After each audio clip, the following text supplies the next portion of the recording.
Hi guys, this is doctor Meenal Jain. इस case taking की series में हम लोगों ने सिंपल सा फर्स्ट वीडियो में देखा कि केस टेकिंग क्या है, केस टेकिंग की स्किल को कैसे डेवलप करना है। एक सिंपल सी 2 एक्सरसाइज मैंने आपको बताई थी। उसके बाद में हम लोगों ने सेकेंड वीडियो में इंडिविजुअलाइजेशन और एडेप्टेशन ये चीज़ें देखी। उसके बाद के वीडियो में हम लोगों ने ये देखा कि कौन से 3 चीज़ों पर हमें केस टेकिंग में फोकस करना है।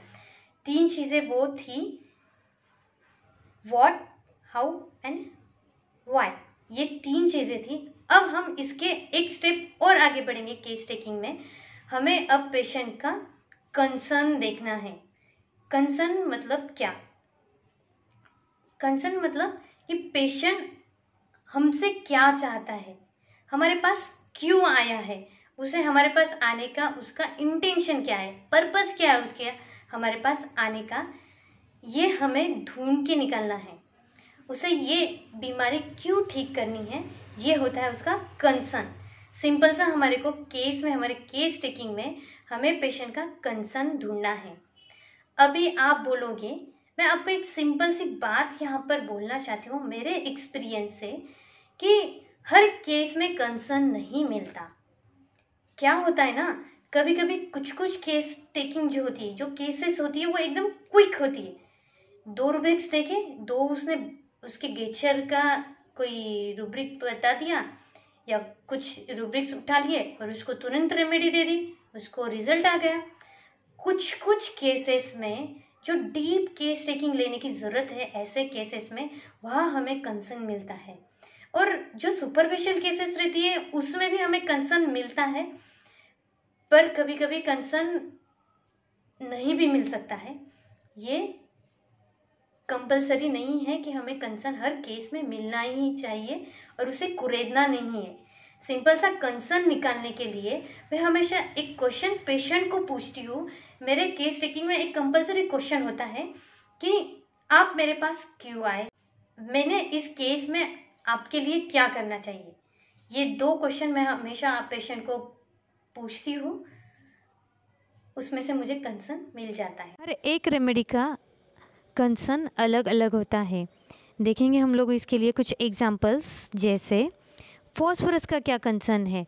Phosphorus concern about the relief. वो अपने पास जब आता है तो उसे कुछ ना कुछ तो भी फ़र्क चाहिए, ठीक है। उसके अपोजिट में एकोनाइट वाला भी वैसे ही होता है। एकोनाइट वाला बोलता है कि desires positive light to sustain him with problem, यानी कि ट्रीटमेंट कंटिन्यू करने के लिए थोड़ी तो आशा की किरण दिखनी चाहिए ताकि मैं ट्रीटमेंट आगे कंटिन्यू कर सकूँ। ये होता है उसका मेन कंसर्न। उसके बाद में बेलाडोना का क्या कंसर्न होता है। बेलाडोना का कंसर्न होता है वांट्स फ्रीडम। उसे कोई भी तरीके का बर्डन नहीं चाहिए होता है, ठीक है। उसके बाद में स्ट्रैमोनियम का कंसर्न क्या होता है। स्ट्रैमोनियम को फियर ऑफ स्ट्रेंजर्स रहता है, इसीलिए उसका कंसर्न होता है कि उसको जो कुछ भी हुआ है वो कुछ अलग तो नहीं है, पहले तो कभी ऐसा होता नहीं था, मेरे अंदर कोई बड़ी बीमारी तो नहीं चल रही है ना, इसका उसे डर होता है। ये होता है उसका कंसर्न। उसके बाद में आर्सेनिक का क्या कंसर्न होता है। आर्सेनिक का कंसर्न होता है his health and life standards, यानी कि लोग उसके बारे में गलत नहीं बोलना चाहिए, ये आर्सेनिक को हमेशा लगता है। ये उसका मेन कंसर्न होता है कि लोगों ने उसके बारे में गलत नहीं सोचना चाहिए। वैसे ही सेपिया का क्या कंसर्न है। सेपिया का कंसर्न होता है कि जो भी है, जो भी वो होती है, अब उसका अस्तित्व नहीं है, उसके अस्तित्व के लिए उसकी लड़ाई चलती रहती है। ये उसका मेन कंसर्न है। उसके बाद में हम लोग देखेंगे रस्टॉक्स का क्या कंसर्न होता है। रस्टॉक्स का कंसर्न होता है अगर मैं अभी बैठ गई तो आगे और काम नहीं कर पाऊँगी, ऐसा ना हो कि जितनी शक्ति मेरे अंदर बची है जिसकी वजह से मैं चल रही हूँ वो भी ख़त्म हो जाए। ये होता है रस्टॉक्स का कंसर्न। फियर डिजास्टर ऑफ में होती है वो, ठीक है। उसके बाद में ओपियम का क्या कंसर्न होता है। ओपियम का कंसर्न होता है कि to stop further increase of the sickness, fear extravagance में है वो। ठीक है, ये देखिए हमने कुछ एग्जांपल्स कंसर्न के। हम लोगों ने कंसर्न समझ लिया। अब हमारे पास एक अच्छा खासा मटेरियल आ गया है जो पेशेंट ने हमें प्रोवाइड किया है। ठीक है, अब इस जो पेशेंट ने हमें मटेरियल दिया है उसे हमें एनालाइज करना है। एनालाइजेशन मतलब क्या?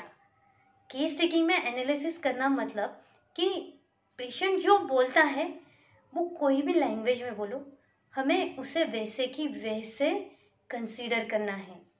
हमारा उसमें कुछ ऐड नहीं करना है।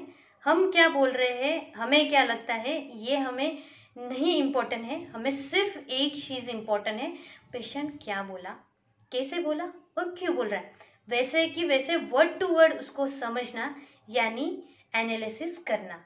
ठीक है, ये हो गया एनालिसिस मतलब। अभी इसके ऊपर की एक स्टेप है इवोल्यूशन। मतलब क्या केस का? इवोल्यूशन मतलब क्या कि जो भी केस हमारे पास आई है, जो भी पेशेंट ने हमारे सामने बोला है, जो भी हमें सेज दिए हैं, उस सेज पे से कंक्लूजन क्या निकलता है। पेशेंट हमें इवोल्यूशन ऑफ केस में क्या होता है कि जो भी हमने केस टेकिंग में हमारे पास जो भी मटेरियल है, जो भी पेशेंट ने हमें प्रोवाइड किया है, उसे एनालाइज हमने कर लिया। उसके बाद अब हमें क्या लगता है वो सब सिनेरियो उसका सुनकर, उसकी सिचुएशन देखकर हमें हमारा क्या उसके ऊपर कंक्लूजन है, वो होता है इवोल्यूशन। इवोल्यूशन का सबसे सिंपल सा आपको एग्जांपल बोलूं क्या? एकदम फनी एग्जांपल है।